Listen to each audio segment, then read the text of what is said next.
funciones autonómicas y viscerales por el sistema nervioso. Algunas estructuras más superiores, como por ejemplo el hipotálamo, se va a encargar de todo este control. Pero también vamos a ver que existen dos respuestas bien definidas, ¿no? Una de ellas es la respuesta del simpático, ¿no? Esta se caracteriza por ser una reacción de lucha o huida, como dicen en la diapositiva. Y todos los fenómenos que se van a desencadenar en este instante de lucha o de huida están ahí relatados, como por ejemplo la dilatación pupilar, como por ejemplo la piroerección, que más ocurre pues en los seres, en los mamíferos inferiores, ¿no? Sudoración, también broncodilatación. En ese momento, de alguna forma de activación del simpático, se van a bloquear muchas de las funciones, sobre todo digestivas, y se van a inhibir pues lo que vendría a ser la micción. Por eso que en este momento pues nadie va a querer en orinar o de repente defecar, ¿no? Por lo mismo que todas estas funciones se van a inhibir. Al igual que también hay un aumento en la frecuencia cardíaca. Ahí podemos ver también la otra rama, ¿no? Que vendría a ser la parte del parasimpático.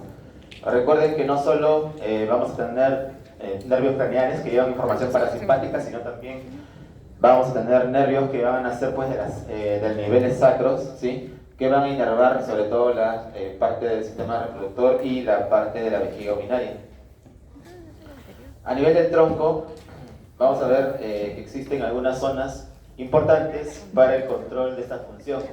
Y una de ellas la he resaltado en rojo, que vendría a ser el núcleo del tracto solitario.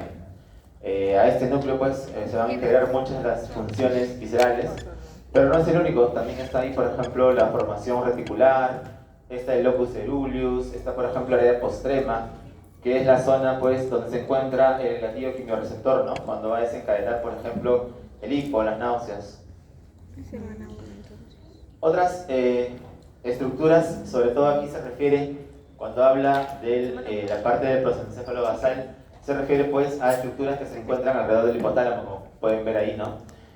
No solo el hipotálamo, sino también, por ejemplo, la amígdala, la corteza prefrontal, la ínsula de Rey, que va a tener también función en lo que es el control de la función autonómica.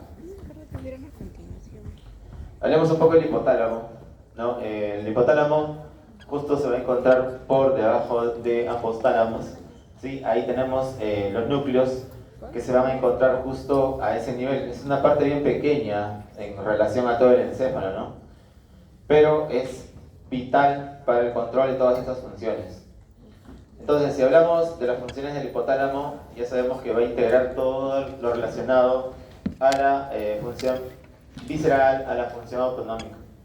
Pero también está ligado al componente emocional, ¿no? Por su relación con los otros sistemas, como el sistema límbico. El hipotálamo va a controlar la secreción hormonal. Por eso que ahí ponen control a la actividad de la glándula hipófisis. ¿Por qué? Porque en el hipotálamo se encuentran todas las hormonas liberadoras y las hormonas inhibidoras. Por eso va a tener ese control, ¿no? De igual manera, también va a estar relacionado a algunas conductas, como por ejemplo el beber, el aparearse, ¿no? Existen núcleos relacionados con estas funciones. Ahora, un poco, nada más para que recuerden un poco la anatomía, donde se encuentran, ¿no? Los límites, hacia adelante el órgano vasculoso, la lámina terminal, hacia más caudal los tubérculos mamilares, ¿sí? Y todos estos se encuentran divididos en zonas, ¿no? De acuerdo a su relación con los ventrículos, tenemos la zona periventricular, la zona media y la zona lateral. Cada una de estas zonas, como les decía, más que todo es un recordar, ¿no? De la parte anatómica, ¿no? La zona periventricular, la zona media, sobre todo que se caracteriza porque ahí se encuentran estas neuronas que producen una de las hormonas importantes para la regulación del equilibrio del agua, que es la vasopresina, ¿no? Y otra importante al momento del parto, ¿no? Que es la oxitocina, que no necesariamente también tiene que ver con el parto, sino con otras funciones relacionadas con la parte del sistema límbico. Y en la zona lateral hay algunos núcleos relacionados con las emociones y sobre todo con la expresión de algunas conductas. Más adelante vamos a ver Ahí está, una imagen con algunos de los núcleos, por ejemplo, el paraventricular y el supraóptico. ¿Cuál crees que produce más cantidad de hormona antidiurética? Los dos producen, ¿ya? Pero hay uno que produce más. ¿Cuál crees? ¿El supra? El supraóptico, ¿no? El paraventricular que produce más oxitocina, ¿ya? Ahí nuevamente para que puedan ubicar algunos de estos núcleos. Y todas las funciones en las que van a participar, ¿no?, están descritas ahí, ¿no? Es la regulación, por ejemplo, de todo lo que vendría a ser el metabolismo, la regulación de la temperatura, ¿no? Ahí tenemos el termostato.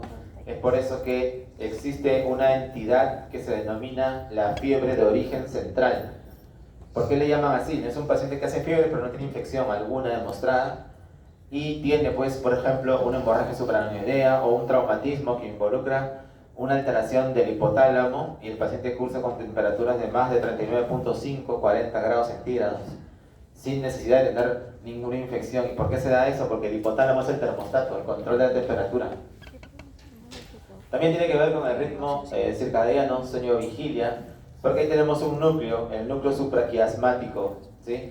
El núcleo supraquiasmático se va a caracterizar porque va a producir melatonina. La melatonina es muy importante para que se dé, pues, este cambio de vigilia a sueño, ¿no? Para poder iniciar el sueño. Por eso que algunas personas que no pueden dormir, ¿qué cosa les dan? Melatonina, pues, ¿no?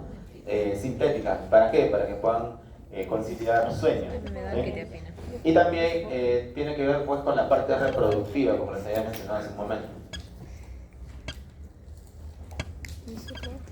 Ahí están nuevamente todas las funciones ya un poquito de repente más resaltadas. Y vamos a ver que también tiene mucho que ver con el gasto energético, o sea, con el hambre, ¿sí? El hecho de que, por ejemplo, tú puedas comer ¿se han percatado que tú puedes comer de repente uno de esos botes de cancha que hay en el cine? ¿No? Una persona puede comérselo, pero a ver, cómete un bote así, pero lleno de picarones. No llevo. ¿Podrás? Miel de canchita. ¿Qué creen? ¿Podrán? ¿Por qué pasa eso, no? Te empachas. No, pues fisiológico, ¿no? ¿Cómo que te empachas? ¿Por qué creen que pasa eso? ¿Por qué creen que podemos comer más cosas saladas en mayor volumen que comer de repente cosas dulces, ¿no? Porque te hostiga. Porque la glucosa genera estímulo arriba, pues, a nivel del hipotálamo. Cuando tienes mucha glucosa, se activa los centros de saciedad, pues. Es por eso que ya, suave, ¿no? Ya ahí nomás. ¿Sí? Ya paras de comer. Por más que de repente esté muy delicioso lo que estés comiendo, ¿no? A diferencia de los salados, pues. Los salados no... Lo único que te hace el salado, ¿qué cosa es? Tomar agua, pues, ¿no? Te estás deshidratando con tanta sal. Pero no te induce tanto el bloqueo de los núcleos del hambre, pues, ¿no? Y para que se active la saciedad. Y ahí tiene que ver algunas estructuras que están justo en el núcleo arcuato del hipotálamo, ¿no? Esos dos conjuntos neuronales, ¿no? Sobre todo neuronas que producen POM, ¿qué significa POM? Pro-opio-melanocortina. Y los de aquí son los péptidos relacionados con el neuropéptido Y, ¿no? Ambos están en relación muchas veces a otros transmisores que se producen, por ejemplo, en el adipocito, por ejemplo, a nivel del estómago, que es grelina, con la insulina y con la leptina. Y eso de repente lo vamos a estudiar un poquito más cuando vean la parte de endocrino. Solo se los presento para que sepan que en el hipotálamo se encuentran esas neuronas. Ahora, se ha visto que el hipotálamo puede inducir algunas respuestas también de lucha y huida, por lo que está en relación al simpático. Y también está relacionado, pues, con la parte de las emociones, el estado de ánimo, ¿no? La sensación, por ejemplo, de ansiedad o también el estrés, ¿no? O sea, el hipotálamo va a ser muy importante para todas estas funciones. Y también, de alguna forma, el control visceral va a tener algunos reflejos muy importantes, ¿no? Por ejemplo, este de aquí, que es el reflejo baroreceptor. ¿Se han percatado que cuando ustedes están en decúbito dorsal y se incorporan, pregunta, ¿sienten alguna sensación de inestabilidad, de vértigo, de querer caerse? ¿Sienten? No, pues no, uno se levanta normal. Pero se han dado cuenta que algunas personas de edad ¿no? Algunas personas que son diabéticos, algunas personas que tienen alguna alteración, se levantan y sienten que se van a caer. ¿Por qué? Porque se altera este reflejo. Este reflejo evita esos cambios de presión en el estar de cúbito y ponerse de pie. Es rápido, actúa rápido porque estas neuronas llevan información al simpático y el simpático al toque hace elevar la frecuencia cardíaca para que tu presión no cambie, ¿no? Y puedas continuar. Pero cuando se afectan pues, estos reflejos, se generan estas reacciones, ¿no? Como la hipotensión ortostática. Aquí en esta lámina también podemos evidenciar el control que se da acerca de los núcleos superiores, ¿no? Como por ejemplo, ahí está el hipotálamo, en su relación con digamos, el tránsito a nivel colónico, ¿no? O también a nivel gastrointestinal. Existen algunos síndromes relacionados, por ejemplo, con algunas patologías, ¿no? Existen, por ejemplo, tumores mediastinales que pueden comprometer, ¿no?, las estructuras que están en relación al simpático y ocasionar este síndrome de Horner, ¿no? El síndrome de Horner se caracteriza ¿por qué? Porque hay una alteración en las glándulas sudoríparas. Como pueden evidenciar ahí arriba, las glándulas sudoríparas, ¿no? Ya no van a funcionar de una manera adecuada en ese sentido, van a generar demasiados aumentos, ¿no? Y también, ¿qué es lo que ocasiona? ¿Se acuerdan que en la clase anterior estábamos hablando sobre la función del parasimpática del tercer par? ¿Sí? Que generaba un efecto ¿de qué? ¿Miosis o midriasis? Miosis, ¿sí o no? Ya. Si hablamos del simpático, ¿el simpático qué genera? Midriasis. Si se altera, ¿cómo queda el ojito? ¿Grande en la pupila o pequeña? Pequeña, bueno, ¿no? Por eso es que aquí dice pupilas mióticas, ¿no? Y además también va a generar tosis. ¿Qué es tosis? Caída del párpado, ¿ya? Y muchas veces esto se debe cuando existe una compresión a ese nivel, ¿no? Justo donde ven ahí la flechita marcada, una bolita y una rayita, ¿sí? Se puede dar a esos niveles, ¿no? Y dar esa manifestación clínica. Muy bien, eso es lo que faltaba del sistema nervioso autonómico. Vamos a hablar un poco de sueño. No se vayan a dormir, ¿eh? El sueño es una de las funciones o es un comportamiento humano muy importante, pues, ¿no? Si uno no duerme, empieza a tener alteraciones, ¿no? Desde el estado de ánimo, las contracturas, dolor de cabeza, ¿no? Se vuelven irritables. Una persona que no duerme está irritable. Ahora, el sueño, pues, de alguna forma varía en relación con la edad. Algunos de ustedes tienen un hermanito de repente de menos de un año o de menos de 6 meses. ¿Paran más tiempo que cosa? Durmiendo, ¿no? ¿No? Qué bacán son cuando son chiquitos, cuando duermen, ¿no? Que cuando son más grandes ya no duermen, ¿ya? ¿Ya? Entonces, ¿qué es lo que pasa? El sueño va cambiando, o sea, desde la edad, en este caso de los recién nacidos, hasta el adulto. ¿Ya? Va a cambiar en cuanto a la duración de sus fases y en cuanto también a la duración total. Prácticamente el sueño está presente en la mayoría de las especies animales, ¿no? Tienen siempre que tienen de alguna forma un desarrollo cerebral, digamos de alguna forma más amplio, necesitan dormir.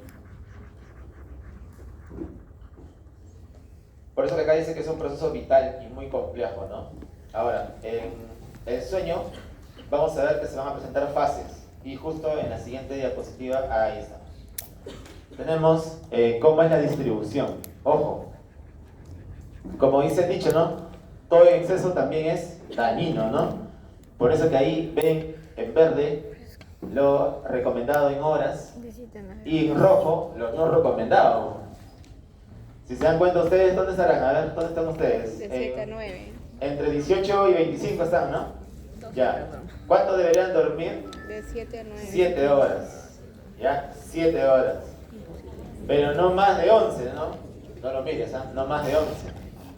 ¿Yo dónde estoy? Yo estoy en el de arriba, ¿no? Debo dormir también 7 horas al menos. Entonces se dan cuenta que conforme van madurando, ¿no? Las horas van disminuyendo, pero se tienen que mantener al menos ahí. Ahora, ¿cuándo es dañino? Cuando ya están, por ejemplo, mira, menos de 5 horas en los adultos de más de 65 años, que pasa bastante, ¿no? Por eso que un montón de pacientes gerontes de esa edad, sobre todo mujeres, más se ven mujeres, que no pueden conciliar el sueño, tienen esa sensación de que se van a caer, tienen esa sensación de que ellos lo refieren como inestabilidad, pero no es inestabilidad, pues es porque no duermen, ¿no? No duermen en la noche y el cerebro está pues cansado, ¿no? Entonces no están completamente, de alguna forma, el cerebro no ha podido consolidar, por eso que pierden la memoria también, ¿no? Dicen, ya me olvidé dónde dejé esto, pero muchos de esos casos, recobrando una buena arquitectura de sueño, mejoran bastante, ¿ya? Y eso también pasa en los jóvenes, ¿ah? Hay varios jóvenes que vienen pues, por alteración del sueño, no duermen, y están perdiendo la memoria, ¿no? Dicen, una vez me vino una joven de una universidad particular porque no podía dormir. Pero no podía dormir porque tenía una patología neurológica, no podía dormir porque estaba ansiosa. Tenía mucha ansiedad, no podía dormir, dormía 3 horas a lo mucho. Entonces, ¿por qué viene a mí? Por pérdida de memoria. O sea, no venía tanto por su insomnio, sino por pérdida de memoria.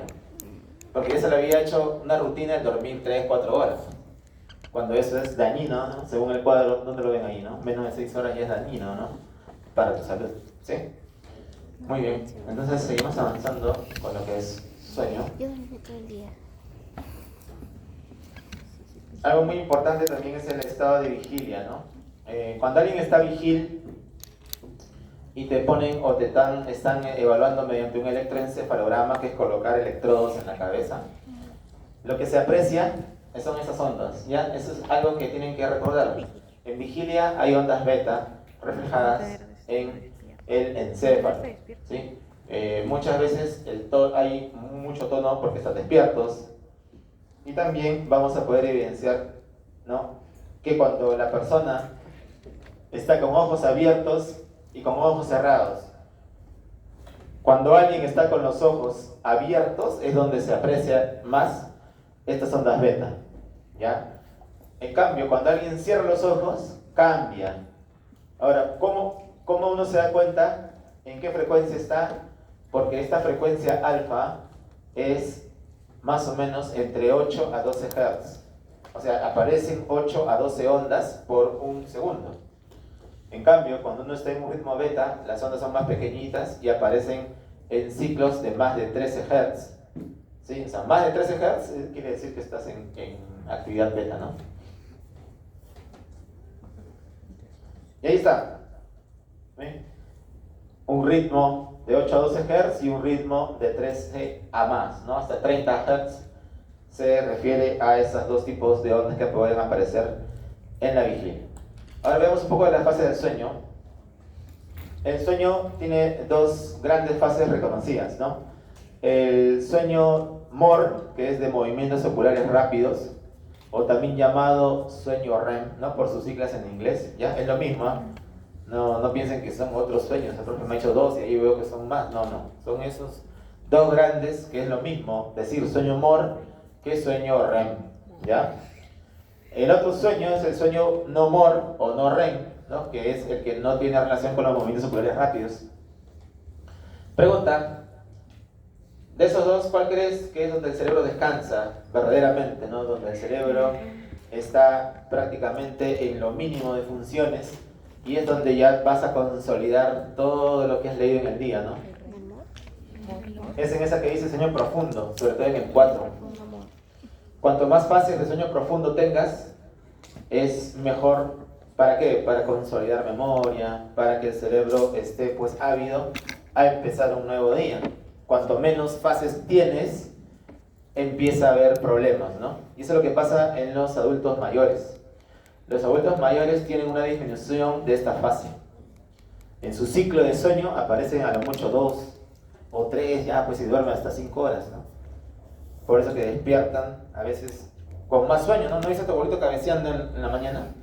¿Por qué crees que cabecea en la mañana? Porque no duerme, no duerme bien, no tiene un adecuado ritmo de sueño.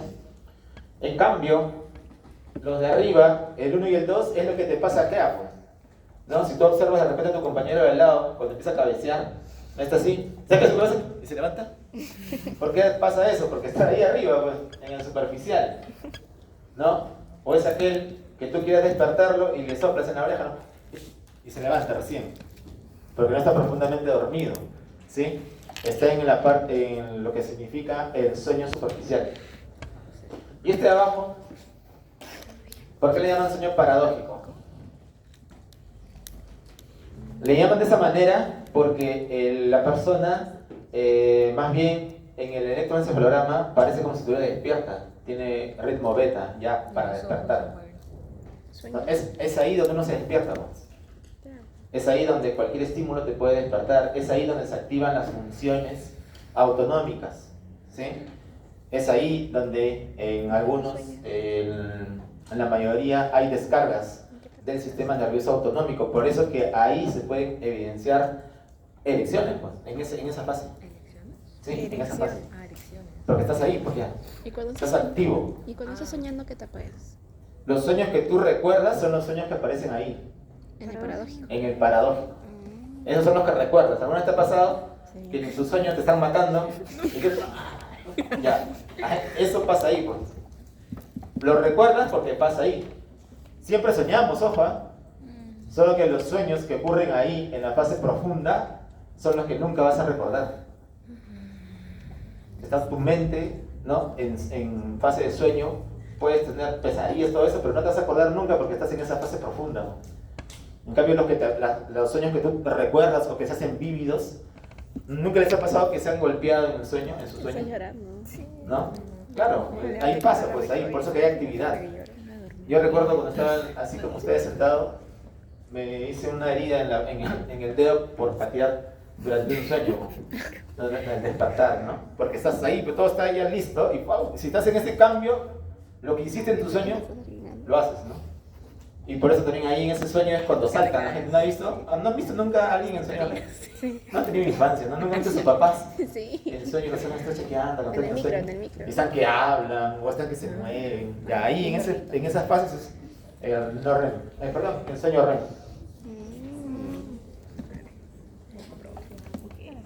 Y ahí está, cada cuanto van a ir apareciendo, o las fases van apareciendo de manera secuencial. Más o menos va apareciendo estos ciclos entre 90 minutos a 120 minutos. Para tener todo el ciclo nuevamente y nuevamente vuelva a otra fase del sueño profundo y otra fase del sueño En REM. el ciclo pasado no se vio eso. El doctor lo quitó. Entonces, en el estadio 1 El doctor lo quitó. es la transición, es lo que popularmente conocen como cabecear, ¿no? No han dicho nunca, papá, una cabeceadita voy a dar, ¿no? Ya, es ahí nomás, pues ahí no descansas. Por eso que se han dado cuenta que cuando dan esas siestas y no culminan una hora, se sienten más cansados. ¿No se han percatado? Que es peor, ¿no? Dormir una hora, es mejor no dormir, pues, porque te vas a levantar peor, ¿no?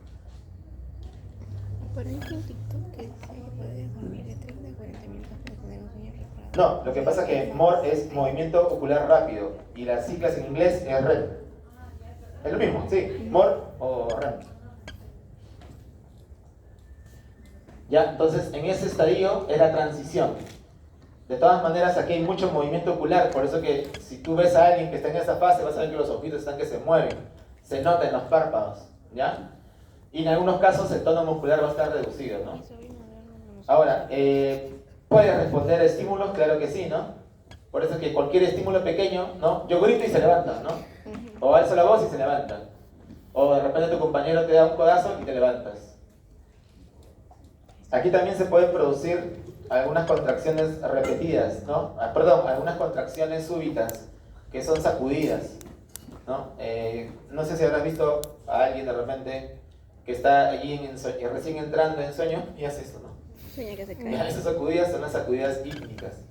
¿Sí? Yo recuerdo que un señor trajo a su esposa a consulta porque pensaba que era epiléptica, ¿no? Y, doctor, necesito que trate a mi señora. Yo he visto en YouTube que tiene epilepsia. Man, ¿por qué la traes? Que si ya saben que tiene epilepsia. No me dice, y yo le empiezo a preguntar, ¿y cuándo tú has visto que convulsiona?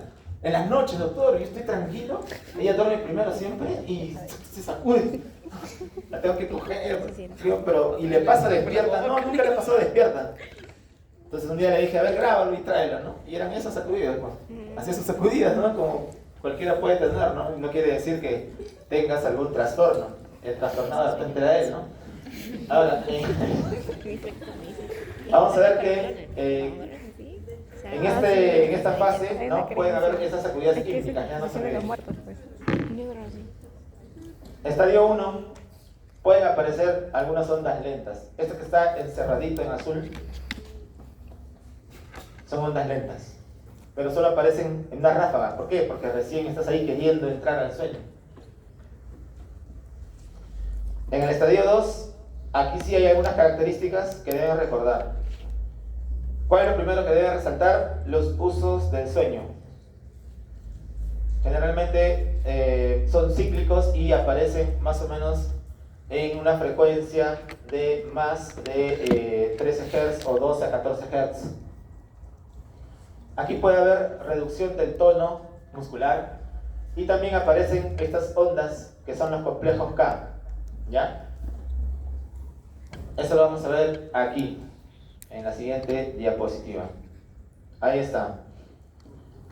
Este es un complejo K y un uso de sueño.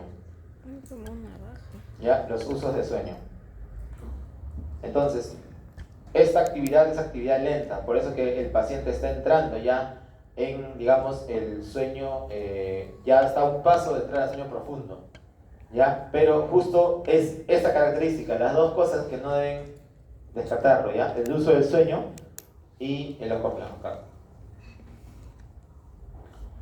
Ahí están los usos del sueño nuevamente, para que no se olviden, y los complejos K. La fase 3 y 4 en sí ya es sueño profundo, ¿no? Aquí siempre ya van a aparecer las ondas más lentas del trazado. ¿Cuáles son? Las teta y las delta, pero sobre todo las ondas delta. Aquí es donde el cerebro pues va prácticamente a desconectarse. Por eso que toda actividad se reduce en lo más mínimo. Aquí es cuando no te despierta nada, ¿no? Estás haciendo, ¿no? Puedes prender el volumen de repente y no se despierta. Porque está en fase profunda, no le haces cosquillas, igual no se despierta, ¿no? Vamos a ver que aquí también va a haber lo que se denomina, ¿no? Si uno despierta en esta fase, despierta medio confundido, porque no está preparado para despertar, ¿no? Desorientado. ¿Nunca te ha pasado que te despiertas y dices, ¿dónde estoy? ¿No? ¿Qué pasó? ¿Nunca te ha pasado esa desorientación? ¿Nunca? Ya. En algún momento experimentarán esa confusión cuando te despiertan en esta fase. Ahí están las ondas teta, ¿no? Estas ondas tetas tienen una frecuencia de 4.5 Hz a 6 a 7 Hz, ¿ya? Y las ondas delta tienen una frecuencia de menos de 4.5 Hz. Las deltas son más lentas, ¿no? Que aparecen en el estadio 4. Ya saben por qué se llama sueño paradojal. Sí, ya les expliqué. Ahora, en el sueño de movimientos oculares rápidos, le dicen de esa manera porque justo esos músculos se encuentran pues en constante movimientos, ¿no? Hay muchas descargas. Las sacudidas son netamente en los globos oculares, ¿no? Y es por eso que el umbral es alto. ¿Se dan cuenta? Aquí cualquier cosa te puede despertar. Por eso que dice, justo ahí el umbral para despertar es alto.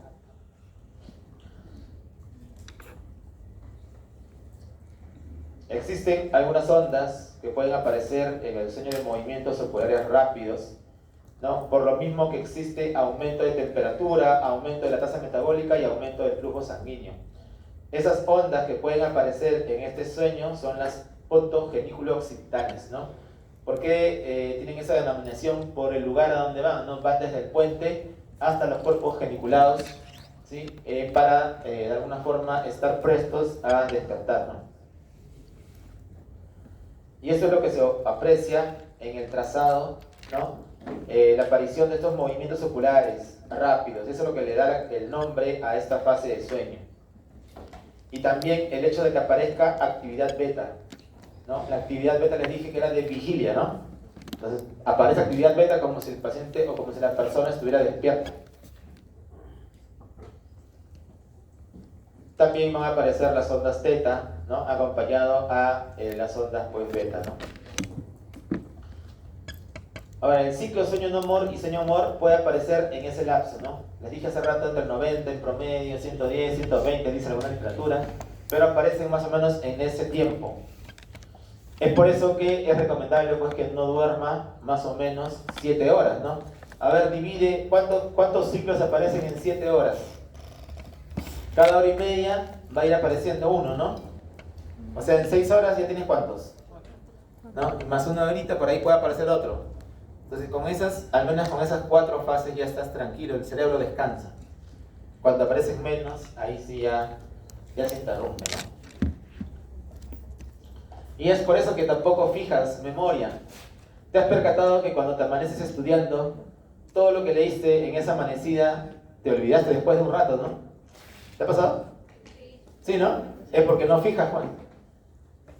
Porque no, ese día que te amaneciste, la memoria que te va a ayudar es la memoria inmediata, lo mucho, pues, ¿no? Es la de horas, que se queda ahí y de ahí se borra. En cambio, cuando uno lee y duerme sus 6 a 7 horas, eso sí queda. Va afianzando en la memoria. En cambio, lo que tú lees y no hay un periodo de sueño de al menos 6 a 7 horas, no fijas, pues. Por eso que es en vano, pues no has estudiado solo para ese momento, ¿no? En cambio, lo que haces, aunque sea poquito cada día, va quedando más que estudiar solo todo y no dormir, ¿no? Hay que estudiar bien.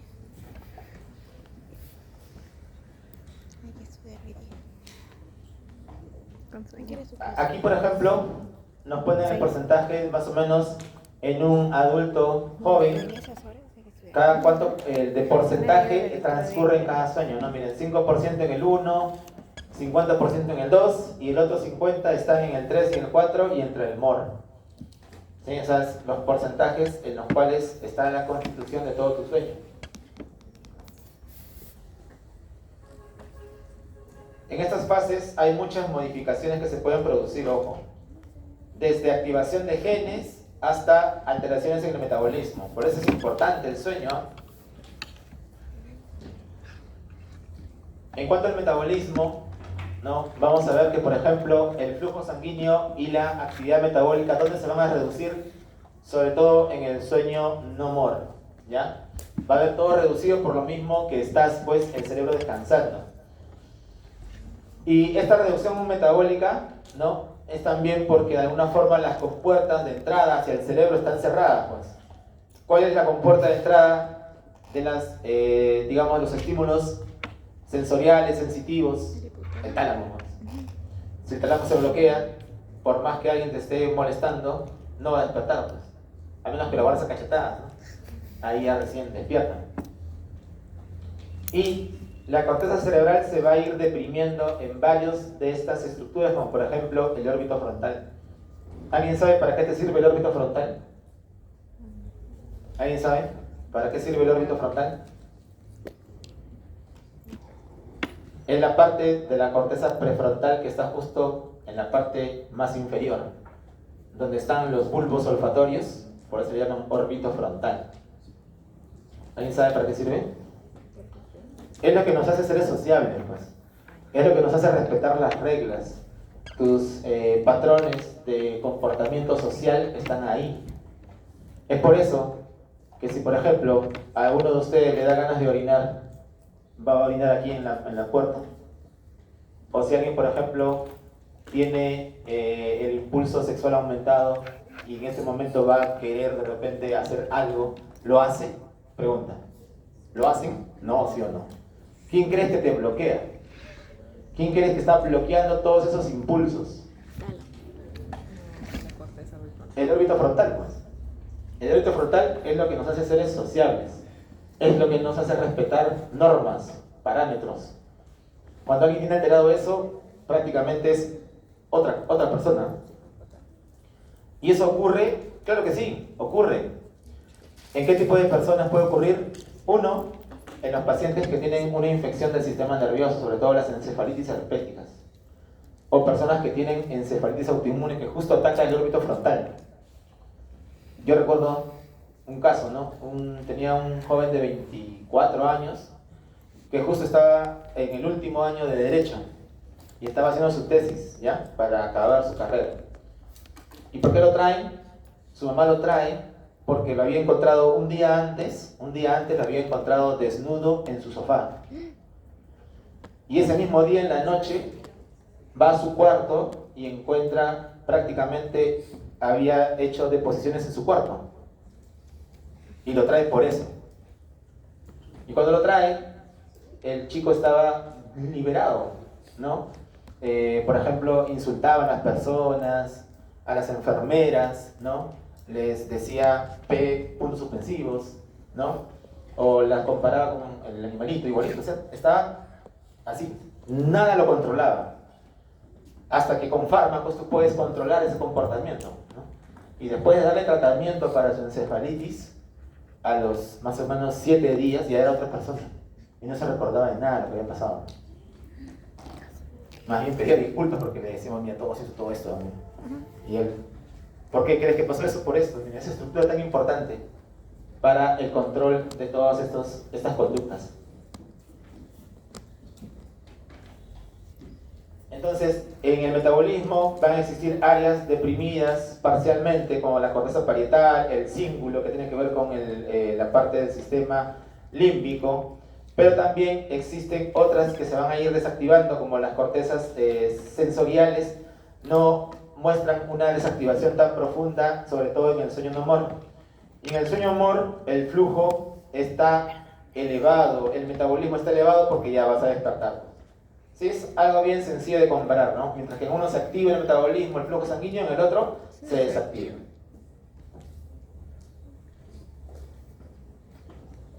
Ahora, existen las famosas áreas límbicas, que son las más activas en el sueño de movimientos oculares rápidos. ¿Te acuerdas que te dije que las elecciones ocurren ahí? ¿Sí? Entonces es en ese momento donde alguien al despertar puede tener, ¿no? Sea hombre o mujer, ojo, ¿eh? Puede tener este tipo de conducta. ¿Por qué? Porque está activado el cíngulo, y el cíngulo es parte del sistema límbico.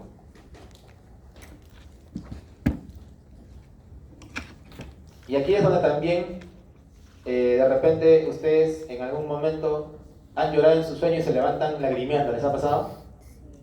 Ya, es porque aquí es fuerte todo el componente emotivo, pues la amígdala está hacia su máximo, a su máxima amplitud, y es lo que te hace que si en tu sueño estás llorando, te levantas, lloras, ¿sí?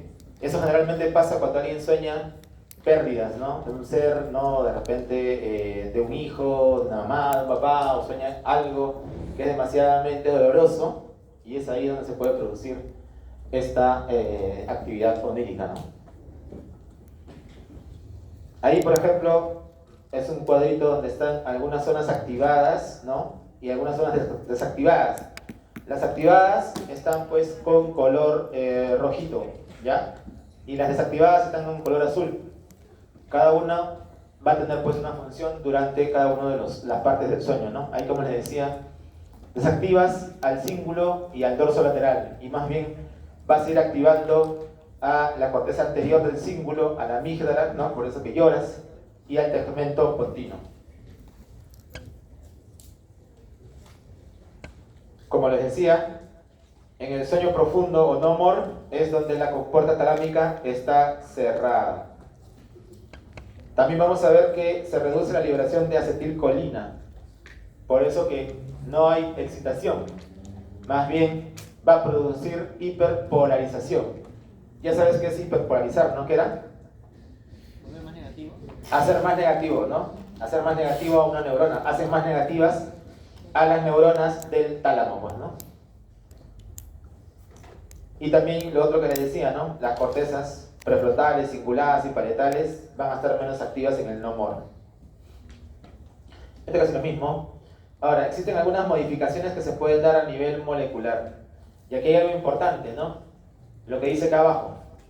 ¿Qué dice ahí? Los genes. Potenciación Plazo. a largo plazo. ¿Y eso con qué está vinculado? Con la memoria. Bueno. La memoria, chicos, es potenciar una sinapsis. Para potenciar una sinapsis necesitas que ocurran cambios, que la neurona empiece a producir canales, que la neurona empiece a producir receptores. Cuando se producen esos cambios en la sinapsis, hay potenciación a largo plazo. Por eso que tú recuerdas y activas esa red y se activa todo tu recuerdo. Pero si no haces eso, se desvanece. Y es lo que les pasa, Juan. Es lo que ustedes han dado cuenta, ¿no? Que les pasa cuando estudian un día para el otro algunas cosas que no han estudiado en todo el semestre. Es porque no se ha formado eso, potenciación a largo plazo. ¿Ya?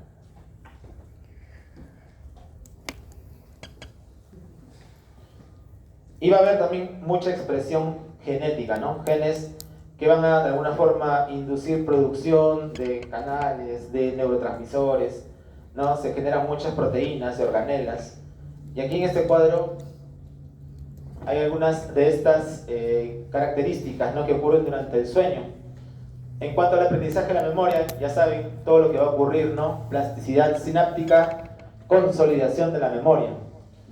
También en el metabolismo va a estar relacionado en el sueño, sobre todo va a haber mayor transcripción, mayor síntesis de algunos compuestos, como por ejemplo el colesterol. Y también va a haber algunos genes que van a favorecer, ¿qué cosa? La transmisión GABAérgica. Pregunta, ¿el GABA qué era? Inhibidor. Inhibidor, pues si va a favorecer la transmisión GABAérgica, entonces va a favorecer la hiperpolarización neuronal. ¿Ya? Entonces, por eso es importante el sueño. Por eso es que cuando no duermes, cambia también tu estado de ánimo, ¿no? ¿No te has percatado? Estás irritable, porque no hay alguien que te frene. Hay disminución de neuronas GABAérgicas si no duermes. Por eso que no hay nadie que inhiba. Por eso que no haces el procesamiento de, oye, no me debería comportar de esa manera, ¿no? Solo eres emotivo en ese momento. ¿Por qué? Por eso.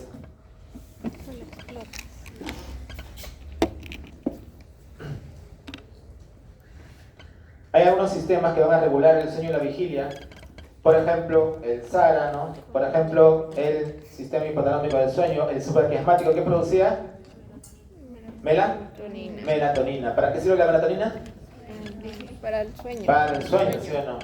Es por eso que, ¿por qué crees que la noche favorece el sueño? Por la luz. Porque no hay luz. Porque cuando no hay luz, eso es percibido por la retina y manda la información hacia el núcleo supraquiasmático para producir melatonina. No la producimos de día, porque la luz del sol o la luz que ya está reflejando por tu ventana bloquea la síntesis. Es por eso, no sé si te habrás percatado, ¿alguno de ustedes tiene cortinas negras en su cuarto? No. ¿No hay? Ya, en algún momento pónganse cortinas negras y van a ver que duermen más. Sí. ¿Por qué? Porque no entra luz a su cuarto, como vampiros están, ¿no? Sí. Y duermen más. ¿Por qué? Porque tienen más secreción de melatonina. En mi casa. Yo hago eso los fines de semana, ¿no? Tengo dos cortinas, una marrón hacia afuera y una negra por dentro, ¿no? Entonces cuando quiero dormir más, lo cierro todo y todo está oscuro. Son las 9 y yo sigo durmiendo. ¿Por qué? Porque no entra casi mucha luz que empieza a desactivar eso. ¿Ya? Algunos ya están en fase 1, ¿saben? Mi cortina es de ese color. Ahí está la ubicación de estos centros, ¿no? A nivel pontino, el SARA, ¿sí? El núcleo supraquiasmático. Es que era el cuarto de mi hermana. Y vamos a ir viendo también, o recordando un poco, algunos de estos mecanismos de control del sueño. Ya saben que el locus ceruleus, ¿qué cosa producía? Gran cantidad de ¿qué? Noradrenalina, ¿no? Y eso nos mantiene despiertos. En cambio el RAFE, ¿qué cosa tiene? Serotonina, ¿no? Y esto de alguna forma va a suprimir el procesamiento sensorial, ¿no? Por eso que también va a favorecer algunos tipos de conductas, ¿ya? Sobre todo la parte locomotora. Hay núcleos que producen gran cantidad de acetilcolina, como por ejemplo los parabraquiales, los de presencéfalo basal, que también tiene que ver con la activación. Acuérdate que las neuronas colinérgicas van a activar al tálamo. Y la histamina. ¿Alguno de ustedes ha tomado antihistamínico y le ha dado sueño? ¿Sí, no? ¿Por qué? Porque los antihistamínicos bloquean los receptores de histamina H1. Bueno. Y los H1 también están en el sistema nervioso. Si tú los bloqueas, te da sueño, ¿no? Por eso que la histamina también forma parte, como neurotransmisor, de toda esta asociación con el sueño. Y el sistema de las orexinas, ¿no? Que están relacionadas con el hambre. Pregunta, Espera el doctor. ¿el hambre te hará dormir o te mantendrá despierto? El hambre despierta. Despierto, ¿no? Porque quieres comer, ¿no? ¿Sí? ¿Alguna vez han sentido hambre? Pero en el sentido de no poder obtener alimento y tener hambre. ¿Eso ha pasado? De repente cuando se vayan al Cebelum, ¿no? Ahí sí van a, de repente, padecer un poco de hambre. ¿No? Yo me acuerdo que me fui al Cebelum con 86 kilos y regresé a los 6 meses con 70 kilos. ¿Por qué? Porque no había comido. La comida llegaba cada semana, creo, de ese pueblo. Y a veces no llegaba. Entonces, ¿qué me tocaba comer? Lo que había, pues, ¿no? ¿Y qué cosa había? Y no faltaba maíz. Entonces, comía mojo, ¿no? Y como hacía mucha actividad, peor todavía. Tenía más hambre, ¿no? Y es por eso que muchas de estas neuronas están más relacionadas con el hambre. Por eso cuando estás lleno te da ganas de... Hay un área muy importante que vale la pena resaltar, el área perióptica ventrolateral. ¿Ya? ¿Por qué? Porque es importante en el inicio y mantenimiento del sueño. Si hay algo que resaltar, resalten ese núcleo, ya, resáltalo, ponle, no sé, doradito, rosadito, algo, pero resáltalo, ¿ya? Algo también interesante es que existen también algunas neuronas que van generando GABA, ¿no? O también las que hemos mencionado hace un momento. Ahí está el núcleo, ¿no? Que les he hablado, ¿no? El ventral posterior. Ahora, hay una relación de este núcleo con las otras grupos neuronales, ¿no? Sobre todo a nivel tuberomamilar, ¿no? Sobre todo en el RAFE. Es por eso que es importante para la iniciación y luego para el mantener el sueño. Ese es un cuadrito donde pueden ver los neurotransmisores aumentados casi todos, ¿no? Menos el GABA, claro, en la vigilia. Y durante el sueño REM y no REM, ¿no? En el no REM que aumenta el GABA, por eso te duermes más, ¿no? Por eso que estás deprimido. Y en el sueño REM que aumenta la acetilcolina.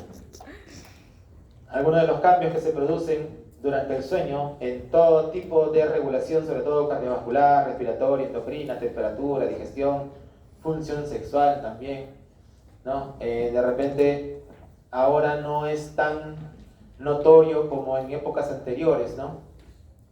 ¿Se han dado cuenta que hay más casos de esterilidad e infertilidad ahora que antes? ¿Se han dado cuenta?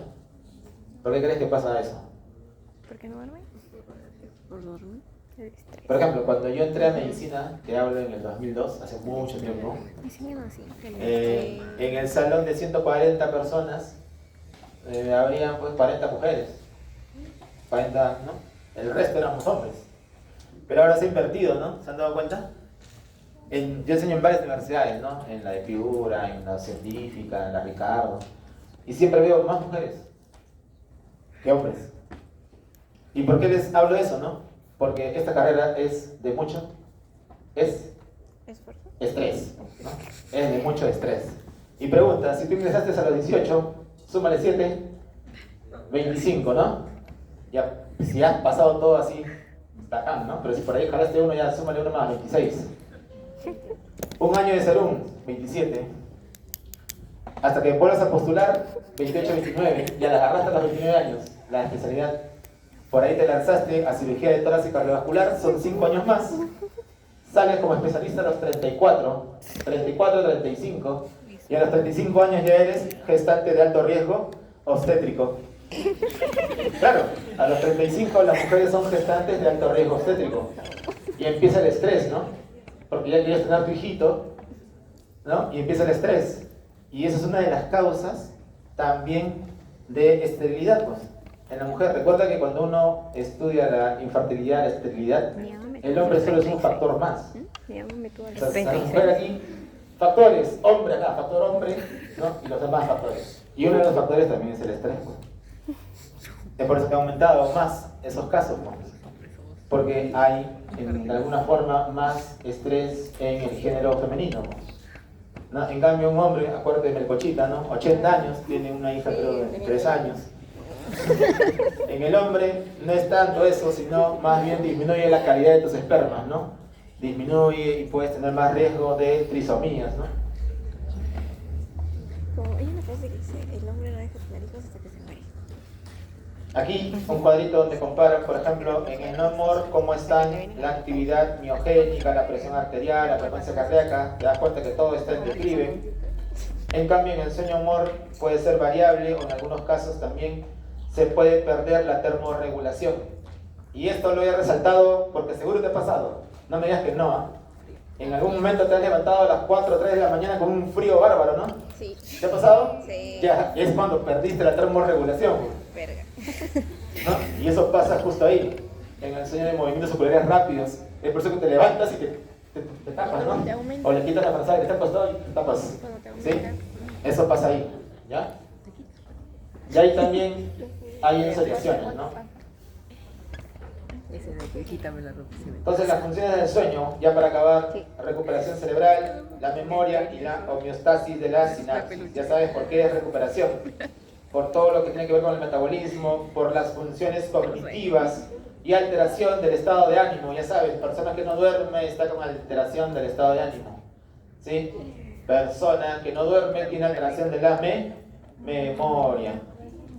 También pueden aparecer alteraciones de la percepción. Yo tenía buena memoria. Ojo, sueño perdido no se recupera. Ya, eso es una falsedad. Ah, no dormí hoy día, en la tardecita duermo, ¿no?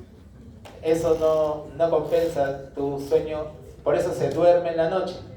La noche está hecha para dormir, ¿ya?